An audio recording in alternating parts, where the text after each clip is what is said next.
Un drame s'est passé au Bénin dans le domaine du commerce international sur un jeune opérateur économique et il faudrait qu'on en parle. Si nous ne parlons pas de cela, je pense que cette situation peut toucher d'autres personnes banalement et peut conduire encore à d'autres drames. Donc, il faut vraiment en parler, sensibiliser et en même temps, afin que chacun puisse savoir comment prendre ses garde-fous lorsqu'il va vouloir réellement se lancer dans le domaine du commerce international et aller sur le terrain. Alors, si vous êtes nouveau sur ma chaîne, que vous ne me connaissez pas, je suis Ricardo Doussou. Je suis un entrepreneur et sur ma chaîne YouTube, je partage les opportunités de business avec vous, chers amis. Ce que vous allez simplement faire, et très simplement faire, c'est de vous abonner à la chaîne et de cliquer sur la cloche de notification. Après avoir fait cela, la seconde chose que vous allez simplement faire, que je vous demande aussi de faire, les amis, c'est que vous verrez en bas de la description de la vidéo le lien de nos différents forums, que ce soit Telegram, WhatsApp, en tout cas, tout ce que vous voulez comme lien, il y en a en dessous. Cliquez sur ça et rejoignez-nous sur nos différents forums. Et pour nos chers amis qui veulent se lancer dans le domaine du commerce international et veulent apprendre davantage dans ce domaine, ce que vous allez simplement faire également aussi, c'est de prendre le contact en bas de la description de la vidéo, nous contacter pour pouvoir prendre cette formation-là. Alors, sans plus tarder, comme je le disais à l'entame, un drame, les amis, s'est passé au Bénin dans le domaine du négoce international. Nous avons un jeune opérateur économique qui a été tué. Et ce n'est pas seulement tué. Vraiment, ceux qui sont sensibles un peu à ce genre de choses, ceux qui sont vraiment un peu sensibles, excusez-moi, mais non seulement il a été tué, mais son corps a été brûlé, les amis. Alors, je vous explique, c'est quoi le truc? Le gars, il achète du cajou dans les champs pour ses partenaires. Donc, en réalité, c'est un pisteur. Donc, il a reçu un appel de ses amis qui lui ont dit « Ah, il y a tel fournisseur qui a de cajou, bien, il y a tel fournisseur qui a de cajou. Tu peux venir maintenant acheter et autres. » Donc, lui, ayant confiance à ses amis, il a pris de l'argent sur lui, il s'est mis en route. Et les amis, sachant par où il doit passer, qu'est-ce qu'ils ont fait? Une fois dans la brousse, lorsqu'ils l'ont vu, ils ont retiré l'argent chez lui et ils l'ont tué, premièrement. Et secondo, qu'est-ce qu'ils ont fait? Ils ont brûlé le corps, les amis. C'est triste. C'est triste de voir ce genre de choses se passer dans notre pays et en même temps aussi dans le business. Parce que le gars, il s'est levé pas pour aller voler. Il s'est levé pour aller chercher de quoi manger pour lui et pour sa famille. Et voilà, on le tue bêtement. On le tue pour un rien. Si ils ont ramassé quelque chose chez lui, si c'est trop, peut-être c'est 10 millions ou à la limite 20 millions. Je ne connais pas le montant exact. Mais les amis, les 20 millions, s'ils mangent, ceux qui ont commis ce acte, s'ils mangent aujourd'hui, ça va finir. 20 millions, c'est de non. Ça peut faire ce qu'il peut faire. Mais en réalité, 20 millions, ce n'est pas encore beaucoup d'argent en tant que tel. Et je ne dis pas que c'est 20 millions qu'ils ont pris. Hein. Non, je ne connais pas le montant qu'ils ont pris. Mais je donne un exemple simplement, les amis. Donc, le jeune a été tué banalement comme ça, les amis. Donc, ça doit nous interpeller. Et je tiens vraiment à vous demander, vous qui êtes dans le domaine, désormais, n'allez pas sur le terrain avec de l'argent comme ça. Bien vrai, il faut être vraiment en équipe pour réellement et vite acheter ces produits, sinon vous allez manquer. Ou soit vous allez acheter après à des prix un peu plus élevés et votre marge sera de façon réduite. Mais est-ce qu'il faut voir sa marge qui sera réduite comparativement à sa vie? Les amis, c'est comme ça.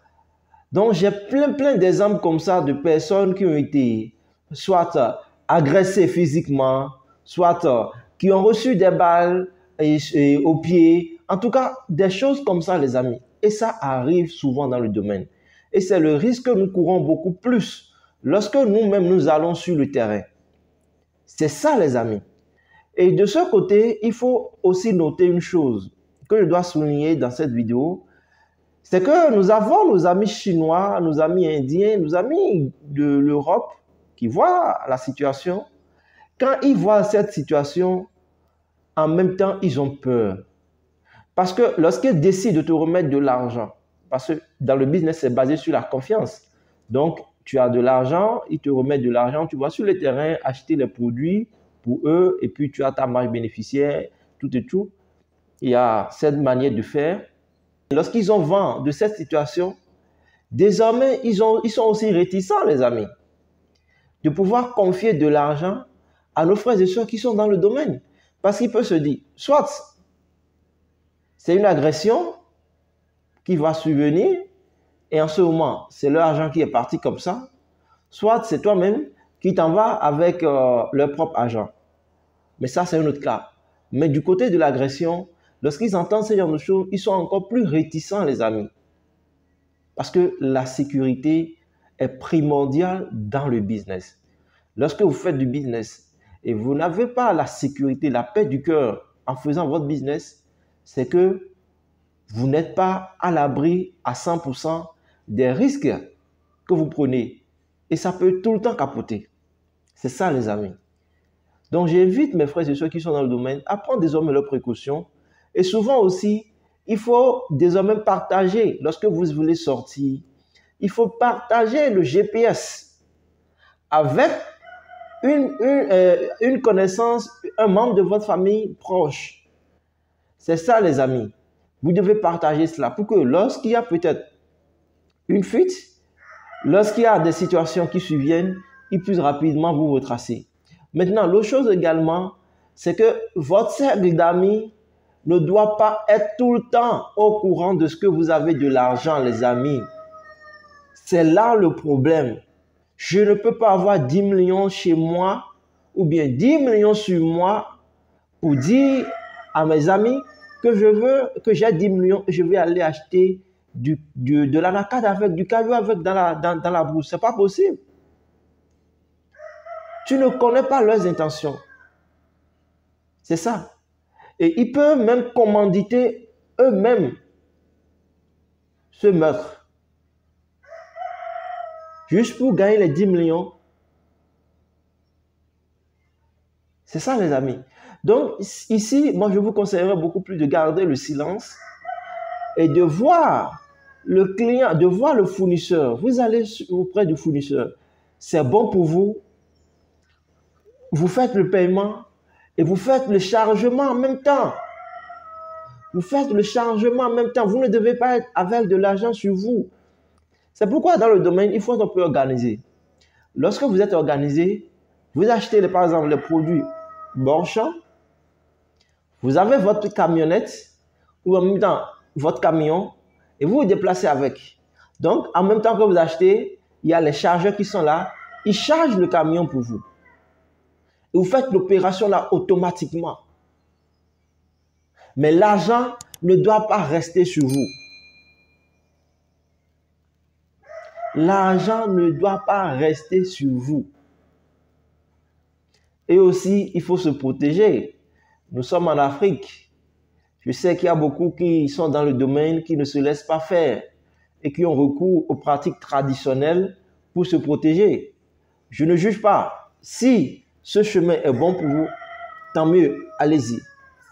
Mais de l'autre côté, si vous voyez qu'il faut plutôt mettre Dieu au cœur de votre business et implorer sa protection également, allez-y les amis. Allez-y. Vous implorez, le bon Dieu va vous protéger dans vos allers et retours et surtout dans votre business. C'est comme ça les amis. Parce que le business dans lequel il y a de l'argent, c'est aussi dans ce même business-là qu'il y a aussi assez de risques. Et le risque dont je parle, voilà l'un des risques. Ce n'est pas le seul risque. Il y a également plein d'autres risques. Mais voilà l'un des risques auxquels vous pouvez être confronté. Mais ça, c'est terrible parce que lorsque pas de risque ici, c'est pas que vous avez perdu de l'argent et après vous allez pouvoir remonter la pente et puis revenir à la normale. Non, ici, c'est que vous n'êtes plus en mesure de faire quoi que ce soit sur cette terre. C'est ça qui est grave et très grave. Donc, c'est une extrémité gravissime auquel il ne faut jamais et au grand jamais se laisser aller sur ce niveau-là. Donc, prenez toutes vos précautions, les amis. Toutes vos précautions sans exception. Si vous-même, de votre côté, vous voyez que vous avez des précautions idoines, prenez-les. Prenez-les. C'est ça, les amis. Donc, je vous encourage à vous lancer dans le domaine, mais en même temps, à être vigilant sur le terrain. Maintenant, ce n'est pas tout le monde qui peut se lancer en allant sur le terrain. Moi, j'avais fait, par exemple, j'avais effectué un déplacement, toujours dans le septentrion du pays. Et c'était un endroit très, très lointain, les amis. Très, très lointain. Et j'étais seulement avec une personne. J'étais seulement avec une personne. Et cette personne, je pourrais vous dire, s'il voulait faire quelque chose, il pouvait le faire. Mais j'avais, en tout cas, la protection divine avec moi. Dieu était avec moi. C'est ça. Parce que parfois, il faut prendre le risque. Lorsque tu vas dans des contrées, tu as la possibilité de trouver le produit vraiment moins cher. Parce que c'est toujours grâce aux bénéfices qu'on va dans ces recoins-là. C'est ça, hein? C'est toujours grâce aux bénéfices qu'on va dans ces recoins-là. Parce que vous avez la possibilité d'aller dans les recoins, acheter, emmener maintenant en ville et revendre et avoir votre plus-value directement. Vous avez également la possibilité d'aller dans les recoins, amener en ville et puis convoyer à Cotonou et puis revendre pour avoir encore plus de bénéfices là-dessus. Donc, tout est question d'organisation et de vos choix. Vous voyez? Mais lorsqu'on est allé dans l'une des contrées là, il n'y avait personne pratiquement sur la voie. On était les seuls sur la voie. Les seuls. Et c'était une zone encore montagneuse, les amis. Donc, si quelque chose devait se passer, ça pouvait se passer. Donc, si vous voulez aller, allez aussi avec quelqu'un de sûr. Allez en deux. Vous pouvez y aller à deux. Donc, vous êtes les acheteurs, vous vous déplacez à deux ou même à trois. Et celui-là qui vous a raccompagné s'ajoute à vous. Vous ferez alors en ce moment 4. Si lui il a une intention, il sera difficile pour lui de mettre son intention en place parce que vous êtes à 3. Et il sera difficile pour lui d'attaquer 3 personnes à la fois. Ce n'est pas possible. C'est comme ça. Maintenant, si vous voulez, vous pouvez aussi demander les services d'un organisme privé. Mais ça, c'est encore plus de dépenses pour vous, les amis. Je ne vous conseille pas ça, mais le plus mieux pour vous, c'est toujours d'aller accompagner, partager votre position et en même temps, discuter avec le fournisseur. Lorsqu'il est d'accord, vous lui faites alors un dépôt mobile money. Parce que eux-mêmes, les fournisseurs, eux-mêmes, ce sont eux les problèmes. Hein. Dans ce cas-ci, ce sont eux les problèmes. Je veux parler des producteurs d'anacards même. Parce qu'ils n'aiment pas prendre, que ce soit mobile money, que ce soit aller à la banque. Ils aiment la liquidité. Si c'est 8 millions, tu veux le payer, ils demandent que tu sois là avec les 8 millions. Tu payes cash. Tu ne payes pas, quelqu'un d'autre vient, la personne paye et la personne a son produit. Et l'autre chose aussi, lorsque vous allez sur le terrain, moi je ne demande pas d'aller sur le terrain et de laisser le produit que vous avez acheté aujourd'hui. Non, les amis. Donc les amis, si vous voulez éviter ce genre de problème, voilà quelques conseils que moi j'ai voulu partager avec vous. Si vous-même vous avez des conseils à me partager aussi ou à partager à la communauté, ceux qui suivent actuellement cette vidéo, partagez-les, les amis. Voilà. Et pour nos chers amis qui veulent se lancer dans le domaine, vous pouvez jouer le rôle d'intermédiation sans faire tout ce tralala-là, simplement en mettant en relation le fournisseur et le client. Et vous avez votre commission. Aussi simple que ça, vous pouvez le faire. Et si vous voulez apprendre comment le faire, vous pouvez nous contacter pour reprendre cette formation et nous allons vous montrer comment ça se passe, les amis. Sur ce, on se dit alors à très bientôt pour un nouveau numéro. Et surtout, n'oubliez pas de partager la vidéo autour de vous et abonnez-vous, chers amis. Bye bye.